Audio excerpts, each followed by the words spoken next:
Subscribe for more.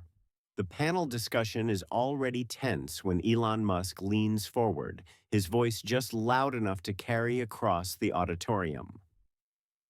You know, Jasmine, I've met a lot of smart people with degrees, he says with a dry smile. But most of them work for the ones who actually change the world. You can frame your diplomas, but you can't frame impact. Laughter ripples from a few seats, but Jasmine doesn't flinch. Musk keeps going. Seriously, law school is impressive. Sure. But in Silicon Valley, nobody cares what's on your wall. The market rewards builders, not bureaucrats. How many court victories have landed people on Mars? He shrugs, clearly enjoying the attention. I mean, you're proud of your education, and that's nice. But isn't it time we stopped pretending credentials are the same as innovation? I didn't have anyone open doors for me because of a piece of paper. I built everything from scratch. The moderator glances at Jasmine, waiting. Musk adds, I get it, you worked hard, but in the real world, nobody's hiring degrees. They're hiring outcomes. That's what I look for at Tesla, at SpaceX, everywhere. He folds his hands, confident and dismissive. So, Jasmine, what are you actually bringing to the table that isn't just a resume? Is there something you've done that would make me want to bet on you rather than your transcript? The room settles, all eyes shifting to Jasmine. Jasmine doesn't wait for the moderator's invitation. Her tone is calm but razor sharp, slicing through the air. Elon, it's easy to dismiss diplomas when you already control the room, but I want to ask you something. And I want an honest answer, not another soundbite. She leans forward, eyes locked on him. Let's talk about your companies, Tesla, SpaceX, Neuralink. On your websites, you claim to value raw talent over degrees, but the data shows a different story. Over 80% of your engineering hires still come from top-tier universities. How many leaders at Tesla started from a community college or without a degree at all? She taps the table lightly for emphasis.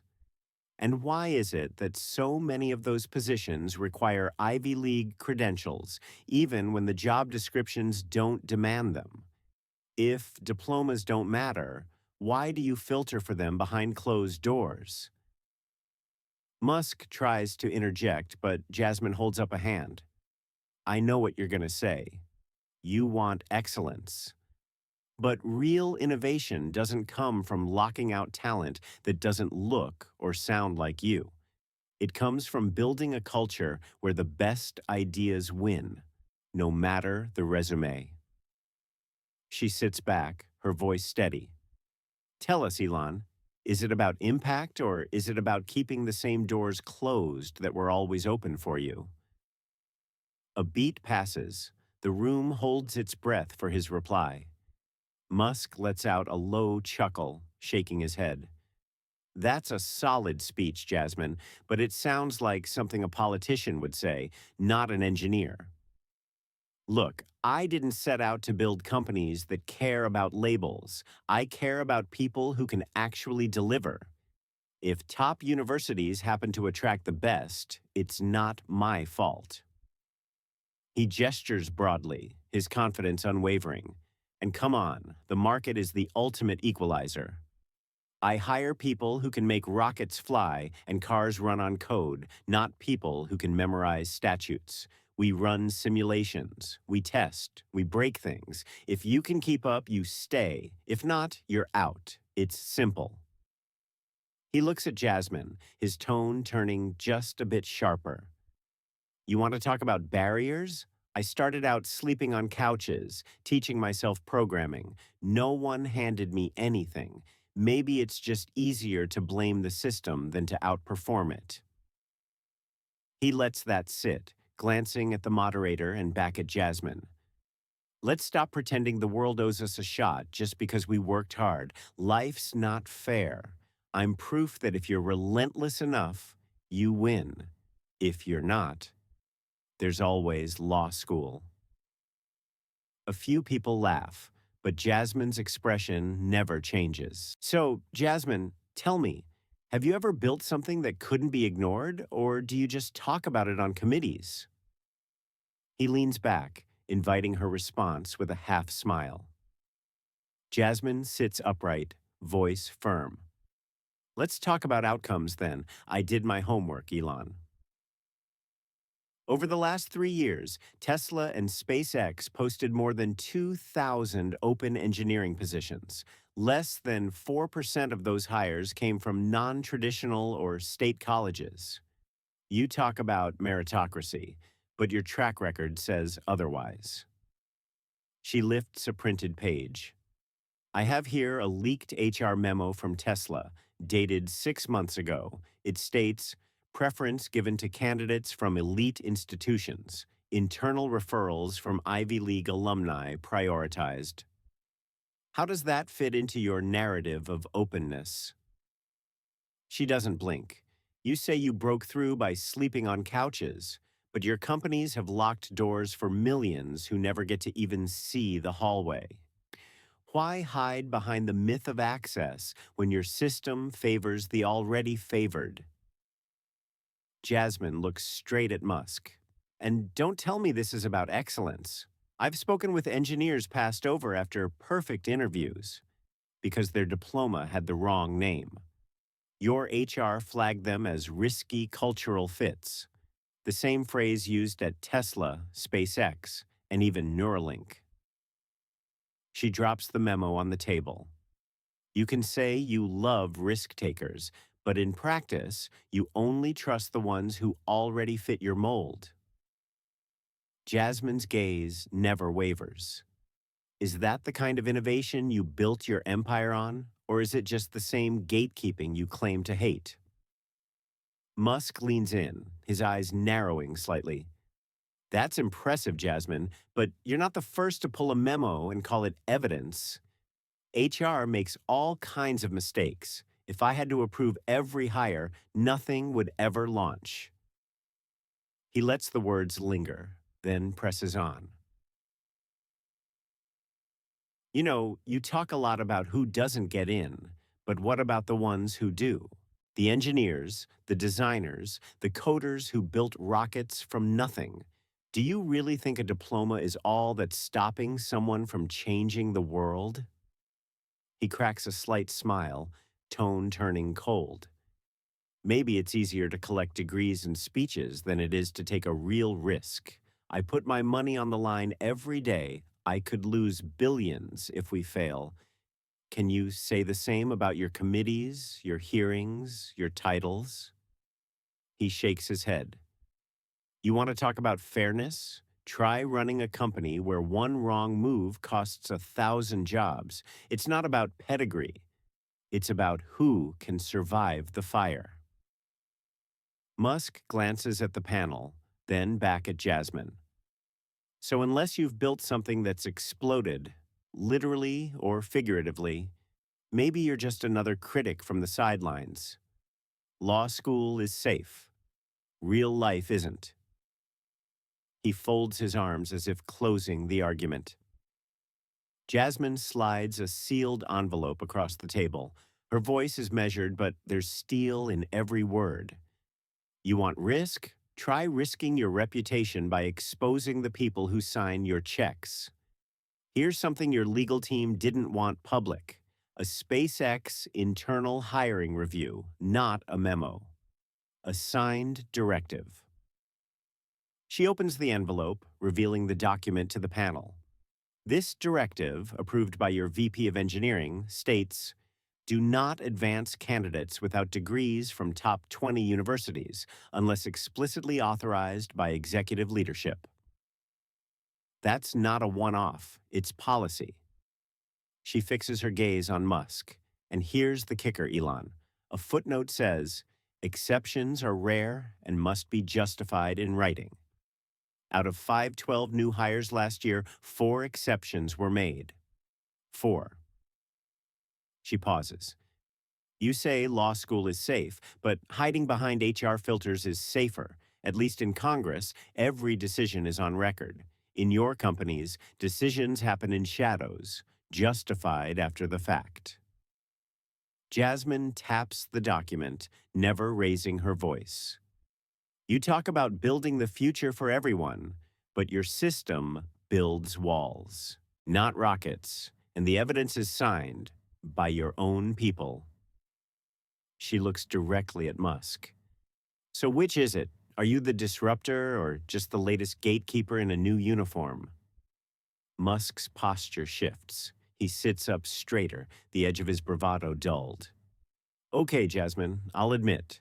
Sometimes bureaucracy takes over. Large companies have layers. Not every policy reflects what I want, but I can't be everywhere at once. When you move at our scale, you have to trust your people, even when they get it wrong. He tries to lighten the mood with a forced grin. And you know, it's not about keeping people out. It's about making sure we don't risk billions on unproven talent. Every failed launch sets us back years, costs real lives and livelihoods. I take that seriously. His words quicken, a hint of frustration showing. You have to understand, there are thousands of applicants for every spot. We use filters because we have to. Otherwise, we'd drown in noise. Maybe it's not perfect, but it's practical. We're building rockets, not running a classroom. He glances at Jasmine, voice tightening. And yes, maybe some good people get filtered out. I regret that, but you can't build the future by betting everything on a wish. You build with what you know works. He sighs, shaking his head. I wish I could open doors for everyone, but I have a responsibility to those who already work for me, to keep them employed, to keep them safe. If that means some policies are harsh, that's the cost of building something that matters. Musk's gaze drops for a split second, then returns to Jasmine. Jasmine opens a folder and reads from a letter, her words slow and deliberate. This is from a former SpaceX technician, first-generation college graduate, top of his class, rejected 3 times despite perfect interview scores. Here's what he wrote. I was told off the record my community college degree wasn't enough. I watched others with less experience get hired for the right alma mater. It felt like I was invisible. She looks at Musk, voice unwavering. That's not noise. That's the cost of gatekeeping. You say you regret missing good people, but the ones left out don't get a second chance. They don't get to fail upward or pivot to another startup. For them, your filters are a ceiling, not a floor. Jasmine continues, the tension thickening. You talk about responsibility, but responsibility isn't just to investors or boardrooms. It's to the talent you claim to champion, to the innovators left outside who only ever hear, not your kind, not your school, not this time. She closes the folder. You built your empire on breaking rules, but your empire now writes the rules that keep others out. She looks Musk in the eye. So when you say, build with what works, I hear, protect what's safe. Is that what makes you a visionary, Elon, or just another leader afraid to risk his own system? Jasmine slides a final document across the table. This statement was given to congressional investigators by a current Tesla engineer who requested anonymity. She reads, we were told to quietly lower the bar for Ivy League candidates, even if they missed basic technical skills. Meanwhile, non-traditional applicants needed to be twice as qualified just to get an interview. HR called it protecting company culture. Most of us called it what it was, discrimination. Jasmine's eyes never leave Musk. That's not legacy hiring. That's systematic exclusion. You can say it's about efficiency, but your own people see it for what it is. She continues, voice steady but firm. You claim to hate bureaucracy, but when it benefits your bottom line, it's suddenly a necessity. When it shields your company from criticism, it's a practical filter. But the moment someone challenges your story, it becomes someone else's decision, never yours. Jasmine pauses, letting the words hang in the room. You've built a brand on breaking molds, but these are the oldest molds in corporate America. Privilege disguised as merit. Exclusion rebranded as culture. She slides the document forward. This isn't about one bad hire. It's about a pipeline designed to keep the right people in and the rest out. And you knew. She looks directly at Musk. So, Elon, are you ready to take responsibility for what you created? Or just the credit? Musk draws a breath, his confidence visibly shaken for the first time. Jasmine, I'm not denying there are problems in the system. Maybe I let things slide. Maybe the machine got bigger than me. But you have to understand, every decision I make is under a microscope. People want me to fail. If I open every door and the company falters, it's not just my legacy at stake. It's the jobs, the investors, the whole ecosystem. He glances down at his hands, then back up. I didn't grow up knowing how to run billion-dollar companies. I improvise. I react. Sometimes I protect the system because I'm afraid if I break it too much, everything I built will collapse. You think it's about power, but a lot of nights it's about not being the guy who lost it all. He shifts in his seat, more vulnerable now.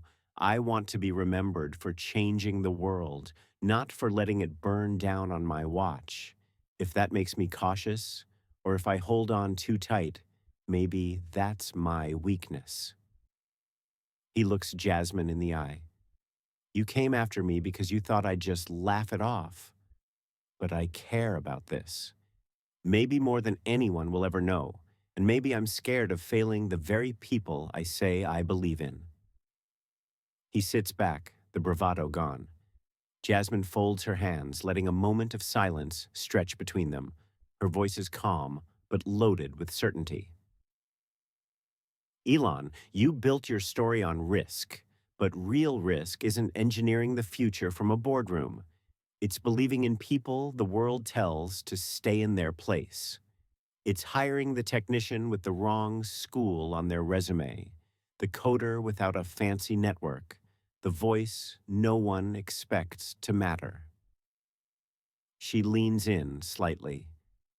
You say you fear letting people down. But what about all the ones who never get a chance to be counted? You worry about legacy.